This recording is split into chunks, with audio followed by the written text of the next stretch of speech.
Today we're going to be doing a lab called Bohr Models and Lewis dot diagrams. So the lab uses these cover pages, which if you're on the notebook, you will see them attached digitally. There should be 30 of them, so there is a lot. This is number one. They should be in order.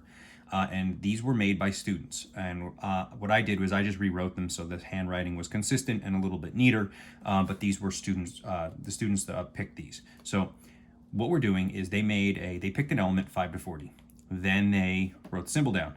They made it an isotope by changing the mass from the periodic table by going up to 5 above or below the periodic table mass, so it's not going to line up. They made it an ion by giving it a charge from positive 5 to negative 5, and then they wrote it down. Now, the second half of the lab, part B, uses a Bohr model that is completely unrelated to the symbol that you see. If it happens to be the same, it was just a coincidence. So for the Bohr model, what the students did was they picked a proton number 5 to 50. They picked a neutron number between 5 and 100. They then found the element on the periodic table and created a configuration that would give them a charge that was up to 5 above or below neutral. And so they used all that to create a Bohr model. And then what you're going to do is you're going to be taking this sheet. There should be 6 of them attached to the notebook, and you are going to write down the information. So what you do is you take, see where it says number and it says -A? Well, I would put a 1 there. So this is problem 1A. And I would write this symbol in. So I write my symbol, my mass, charge, and atomic number, right? So I write it all in there. I'll do the rest in a second. And then we go to the next one, which is the Bohr model. And so then we're going to take this Bohr model and we're just going to copy it down here. So this would be 1B. So 26P, 30N,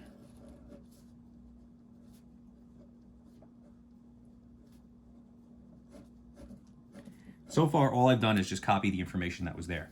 Once I have this information copied, I'm done with this sheet. I don't need it anymore. And now we're on to here.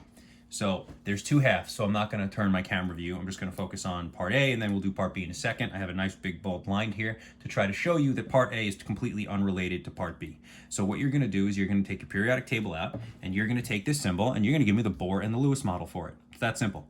So for the Bohr model, this one has 39 protons because it's atomic number 39. Then I get my neutron number by subtracting my mass number from my proton number. So this is P plus N, this is N alone if you needed a review. So by subtracting them, I get my neutron number, which is 54N.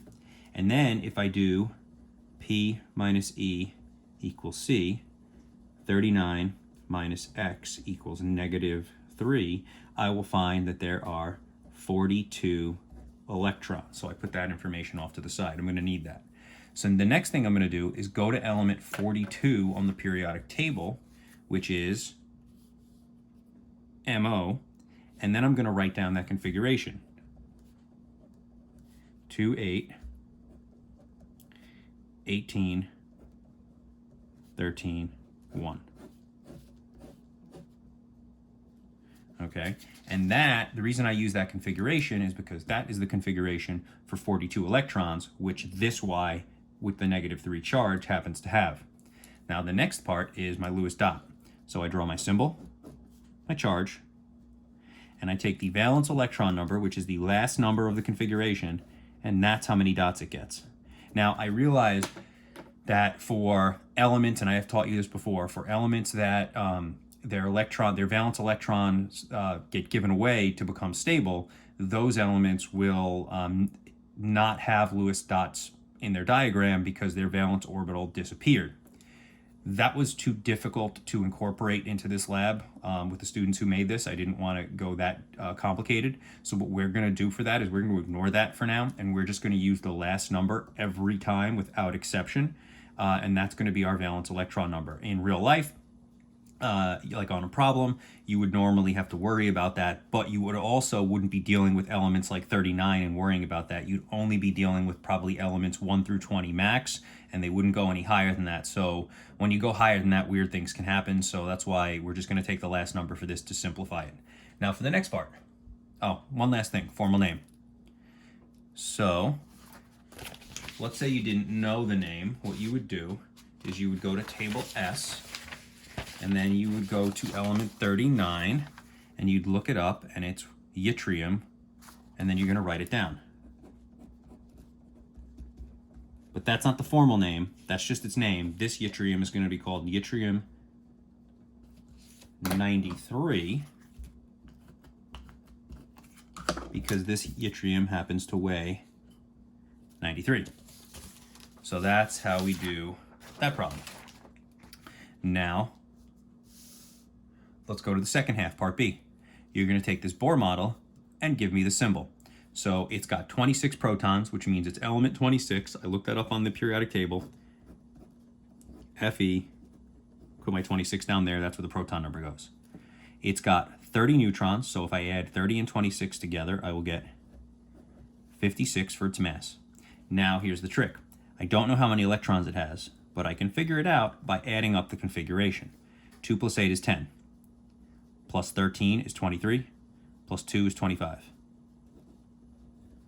So I have 25 electrons, and I have 26 protons. So if I do P minus E equals C, I get a +1 charge. There's my symbol. Next, formal name. Fe is called iron. This one weighs 56, so it's iron 56. And that's it. So what you're going to do is, on the notebook, I have 3 of these sheets front and back copied because there are 6 spots per page where you can do examples, and I have 30 practice problems to do, so you're going to need 6 to fit everything in. So you're going to write these out.